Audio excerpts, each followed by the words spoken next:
Double door fridge. આજે ગટ્ટુ ચિંકીના ઘરમાં નવું ડબલ ડોર ફ્રિજ આવ્યું હતું. ચિંકી, જોને આપણું ડબલ ડોર ફ્રિજ કેટલું મોટું છે. આમાં તો આપણે કેટલી બધી ચોકલેટ્સ મૂકી શકીશું, હે ને? હા ગટ્ટુ, તે તો સાચે જ બહુ જ મોટો છે. ફ્રિજ ડિલિવર કરવા આવેલા અંકલ ફ્રિજને કિચનમાં સેટ કરે છે અને ગટ્ટુ ધ્યાનથી ફ્રિજ સેટ કરવાવાળા અંકલને જોવે છે અને ત્યાં જ પડેલી હેમરથી રમે છે. અરે ગટ્ટુ, આ તો શું કરી રહ્યો છે? તને તેનાથી વાગી જશે. ચિંકી, જોને અંકલ કેવી રીતે પોતાના ટૂલ્સથી ફ્રિજને સેટ કરે છે. મને પણ મન થાય છે આવા ટૂલ્સથી સેટ કરવાનું. ના ના ગટ્ટુ, આપણે તે ટૂલ્સનો ઉપયોગ નથી કરી શકતા. તે સેફ નથી. આ સાંભળી ગટ્ટુ ઉદાસ થાય છે. અરે તું આવી રીતે ઉદાસ ના થઈશ ગટ્ટુ. ઓ, મારી પાસે એક પ્લાન છે. ચિંકી દોડીને જાય છે અને અંદરથી પોતાનું wooden pattern play tool kit set લઈ આવે છે. યાદ છે ગટ્ટુ, મમ્મીએ આપણા માટે પુંટન કિડ્સમાંથી ઓર્ડર કર્યો હતો. તેમાં કેટલા બધા ટૂલ્સ છે અને આપણે તેનાથી આરામથી રમી શકીએ છીએ અને તે સેફ પણ છે. હા ચિંકી, આ તો બહુ જ લાઇટવેટ અને કલરફુલ પણ છે. ચલો આને મળીને રમીએ. પછી બંને પોતાના વુડન ટૂલથી રમે છે. મને યાદ આવ્યું, બંટીને પણ આ ટૂલકિટ જોઈતું હતું. અરે તો તેને કહે ને કે તે www.puntankids.com થી ઓર્ડર કરી લે. ગટ્ટુ ચિંકી વારંવાર ફ્રિજને ખોલીને જુએ છે. ગટ્ટુ ફ્રિજનું એક ડોર ખોલે છે અને ચિંકી બીજું. ચિંકી, આ તો અંદરથી પણ ખૂબ મોટું છે. જો તો જરા. હા ગટ્ટુ, જરા જો તો આમાં કેટલા બધા અલગ અલગ કમ્પાર્ટમેન્ટ્સ છે. તેમાં સ્નેક્સ અને ફ્રૂટ્સ મૂકવામાં કેટલી મજા આવશે ને. બાળકો, હવે તમે ફ્રિજને બંધ કરો અને બંધ કરીને અહીંયા આવો. ગટ્ટુ ચિંકી મમ્મી પાસે જાય છે અને જુએ છે કે મમ્મી પાસે ઘણા બધા કાર્ડબોર્ડના બોક્સીસ છે અને તેની અંદર ફ્રૂટ, વેજીટેબલ્સ, સ્નેક્સ અને ઘણી બધી વસ્તુઓ રાખેલી છે. મમ્મી, આ બધું શું છે? બાળકો, જ્યારે તમે સ્કૂલ ગયા હતા ને, ત્યારે મારે ફ્રિજનો બધો જ સામાન અલગ અલગ કરીને મૂકવાનો હતો. તો મેં કાર્ડબોર્ડના અમુક બોક્સીસ લીધા અને તેમાં ફ્રૂટ્સ, વેજીટેબલ્સ અને પેકેજીસ ઉપર નામ લખીને વસ્તુઓને તે જ પ્રમાણે મેં ગોઠવી નાખ્યું. તેટલું જ નહીં, આપણા ફ્રિજમાં કેટલો એક્સપાયર્ડ સામાન પડ્યો છે તે પણ મને તેના દ્વારા ખબર પડી. હું સમજી ગઈ મમ્મી. હવે આપણે આ ફ્રેશ ખાવા પીવાની વસ્તુઓને નવા ફ્રિજની અંદર મૂકવાનું છે, હે ને? હા ચિંકી, ચાલ આપણે શરૂ કરીએ. ત્યાં જ મેઇન ડોર ખુલવાનો અવાજ આવે છે અને પપ્પા ઘણા બધા ફ્રૂટ્સ અને સ્નેક્સ લઈને ઘરમાં આવે છે. બાળકો, જુઓ, હું નવા ફ્રિજ માટે કયો સામાન લાવ્યો છું. અરે આ શું? પપ્પા તો બીજું સામાન પણ લાવ્યા. હા ગટ્ટુ, પણ ચિંતાની શું વાત? આપણા ફ્રિજમાં તો ડબલ ડોર છે. તે તો આટલું મોટું છે, તેમાં તો બધું જ આવી જશે. ચાલો, આ સામાન આપણે ફ્રિજમાં મૂકવાનું ચાલુ કરીએ. હું તો બહુ જ એક્સાઇટેડ છું. હા, હું પણ.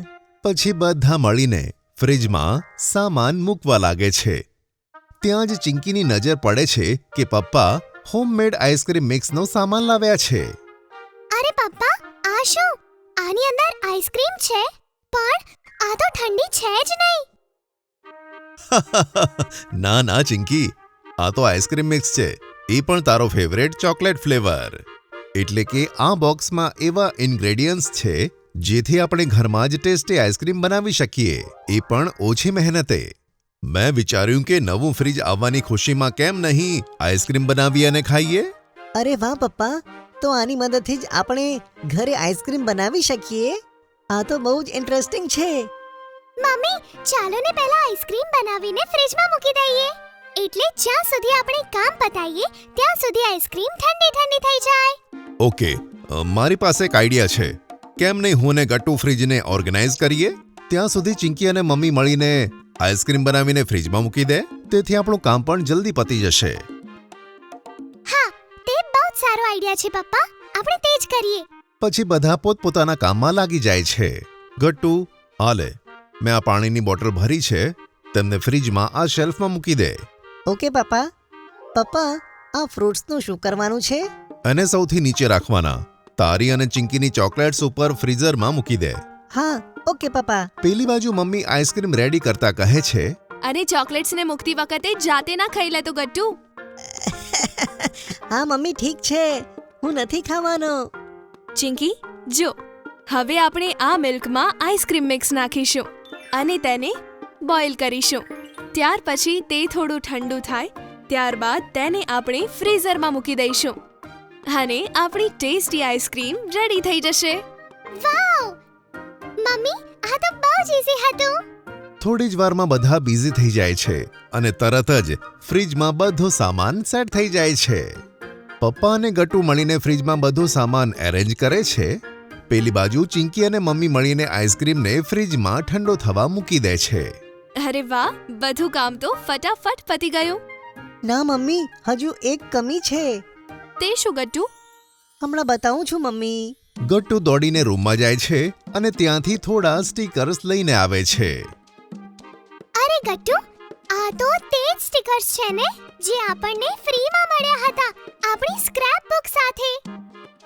હા ચિંકી, જોને આ કેટલા સરસ છે. મમ્મી, શું અમે તેને ફ્રીજ પર લગાવી શકીએ? અરે હા હા ગટ્ટુ, કેમ નહીં, જરૂર. તું આ સ્ટીકર્સને ફ્રીજ ઉપર લગાવી શકે છે. ગટ્ટુ ચિંકી મળીને ફ્રીજ પર સ્ટીકર્સ લગાવે છે. ત્યાં ચિંકીને એક બીજો આઈડિયા આવે છે. તે રૂમમાં જાય છે.